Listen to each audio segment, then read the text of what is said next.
అక్క బ్లౌజ్ వచ్చేసింది, కుడుతున్నావు కూడా అక్క. అవునరా. ఎప్పుడు వచ్చింది అక్క? మార్నింగ్ వచ్చింది. ఇంకా మనం ఫ్రైడే పోస్ట్ పెడతామన్నాం కదా. ఓకే. ఫ్రైడే ఇంకా అప్పటి వరకు మోడిఫికేషన్ అయిపోకుండా ఈరోజు పెడతామని చెప్పినాం. ఈరోజు కూడా పెట్టకుంటే మళ్ళీ ఇబ్బంది అవుతుందని చెప్పేసి నేను తీసుకున్నా. ఇంకా మోడిఫికేషన్ చూపించు. రా సిల్క్ పైన మనం మోడిఫికేషన్ చేయించింది.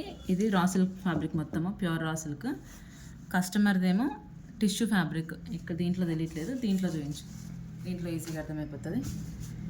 ఇది బ్యాక్ పార్ట్, ఇక్కడ తెలుస్తుందా? ఇక్కడ టిష్యూ ఫ్యాబ్రిక్ ఉంది. ఇది రా సిల్క్ ఫ్యాబ్రిక్. వాళ్ళది ఇంతకుముందు బ్లౌజ్ టిష్యూ అనమాట మొత్తం. సో చూడడానికి మనం కొత్త పీస్ వేయించుకున్నట్టుగానే ఉంటుందండి. మనం వేరే పీస్ తీసుకొని దీనికి మోడిఫికేషన్ చేసి జాయింట్లు వేసినట్టుగా అసలు ఏమి ఉండదు. నీట్గా ఉంటుంది. ఒకసారి మీరు చూసుకోవచ్చు.